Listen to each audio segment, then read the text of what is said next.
Shalom, shalom, Père de Dieu. Que le Seigneur nous bénisse et que toute la gloire lui soit rendue. Alléluia. Le prochain temps de jeûne et de prière seront pour le 20, le 21 et le 22 octobre. Le 20, le 21, le 22 octobre.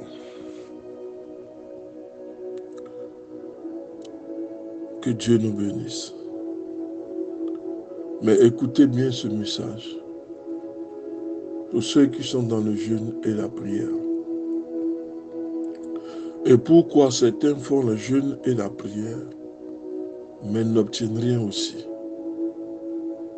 Mais comment devons-nous mener un jeûne, une prière très efficace pour que lorsque nous invoquions le Seigneur réponde présent. Psaume 145, le verset 18. Le Seigneur est proche de tous ceux qui l'appellent, de tous ceux qui l'appellent avec sincérité. Pourquoi le mot sincérité apparaît? Le Seigneur est proche de tous ceux qui l'appellent, de tous ceux qui l'appellent avec sincérité. Pourquoi le mot sincérité apparaît ici? Ça veut dire que il y a des personnes qui appellent Dieu dans le péché. Dieu aime ceux qui marchent dans l'intégrité et la soumission totale. Il sait les cœurs, il sait la dévotion de chacun. Il sait que certaines personnes viennent dans sa présence que par complaisance, parce qu'il veut ressembler aux autres. Mais l'Éternel sait aussi celui qui vient dans sa présence avec un cœur contrit, marchant dans l'intégrité et la soumission, la dévotion totale. D'autres le font par complaisance, par suivissement. Mais tu ne peux pas être dans la maison de Dieu et puis haïr ton frère ou ta soeur. Il est fait mention ici de sincérité. Marchons-nous dans l'intégrité. Certains chapitres du livre d'Ésaïe sont souvent cités avec dévotion, affection, délectation. Ainsi, les textes qui évoquent la venue du Messie et donnent un sens à son action dans le monde et pour les hommes. Mais certains chapitres du même prophète méritent autant d'attention que le chapitre 53. Le chapitre 58, qui contient une véritable plainte de Dieu face à un peuple qui se réclame de lui, mais en réalité n'en fait qu'à sa tête. Un peuple qui a des apparences de piété par la prière et le jeûne, mais qui trafique et qui triche. Un peuple qui a des apparences de piété par la prière, le jeûne, mais qui trafique et qui triche. Un peuple qui a l'apparence de piété par la prière, le jeûne, qui trafique. L'Éternel sait toutes choses et l'Éternel connaît toutes choses. C'est lui qui nous a créés, ce n'est pas le contraire. Et nous devons obéissance et soumission. Mais vous venez dans la maison de Dieu avec un cœur hautain. Venez dans la maison de Dieu parce que tout le monde y vient. On y vient parce qu'on est convaincu de la puissance de Dieu. Mais on ne vient pas dans la maison de Dieu pour chercher querelle ni bagarre. Mais parce que Dieu est capable de changer notre situation. Notre conversion vis-à-vis de l'Éternel doit être totale. Elle doit être totale. Il ne doit pas avoir de la place pour l'ennemi, non. La colère, la rancune, la haine. La Bible nous dit que le Seigneur est proche de tous ceux qu'il appelle, mais qu'il appelle avec sincérité. Apportons de la circoncision dans nos cœurs. Laissons l'Éternel s'installer. Dieu sait ceux qui le servent par apparence, comme la Bible dit. Par apparence pour la piété, le jeûne, la prière. Vous n'êtes jamais exaucé. Vous jeûnez, mais l'exaucement n'arrive jamais. Alors, regardez vous-même. Regardons l'intérieur de notre cœur, notre marche, nos paroles, notre façon d'être. Est-ce que cela est à l'image et à la gloire de Dieu? L'Éternel sait toutes choses quand il dit un peuple qui a des apparences de piété par la prière et le jeûne, mais qui trafique et triche. Dieu interpelle son peuple.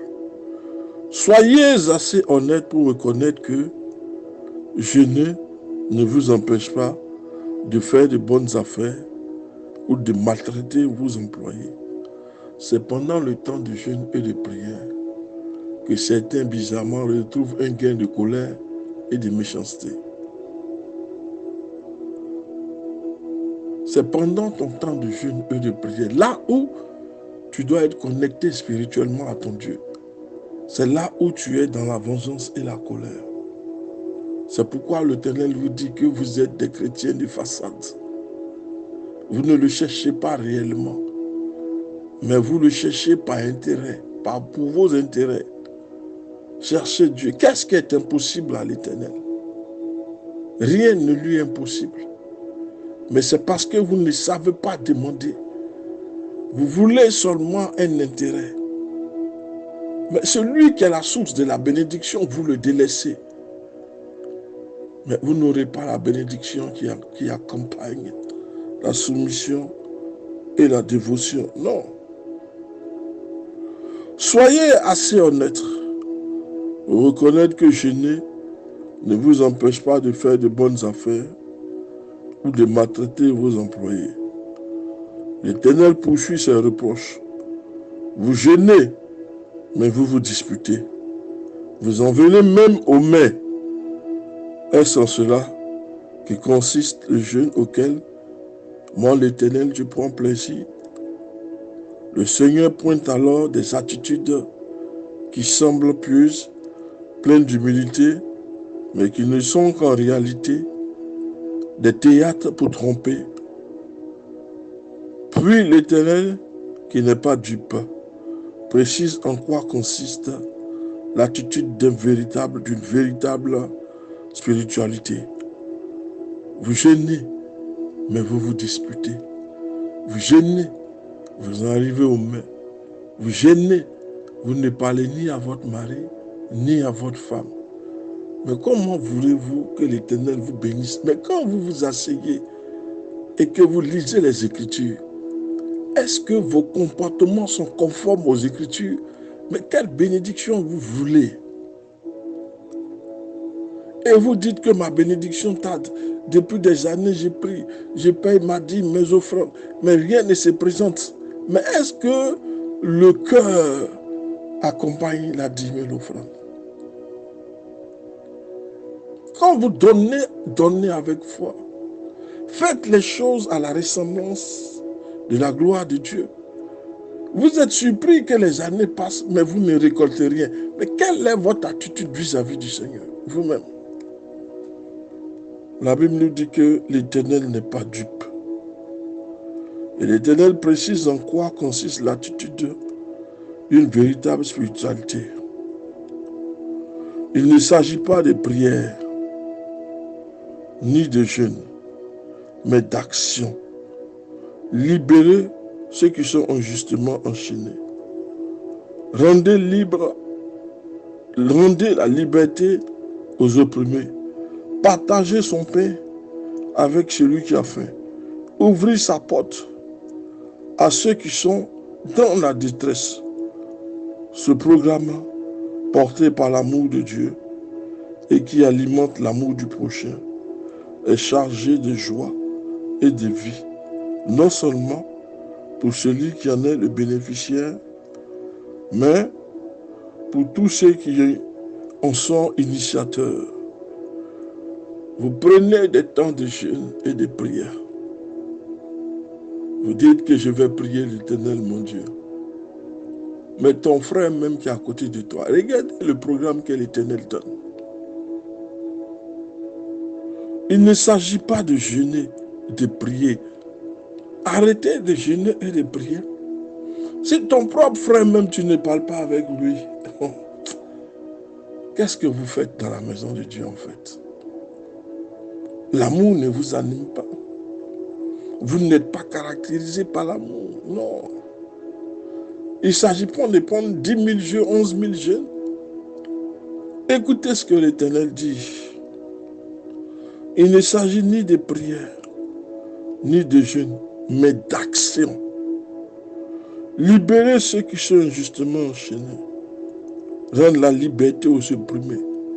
Partagez son pain avec celui qui a faim. Ouvrir sa maison à ceux qui sont dans la détresse.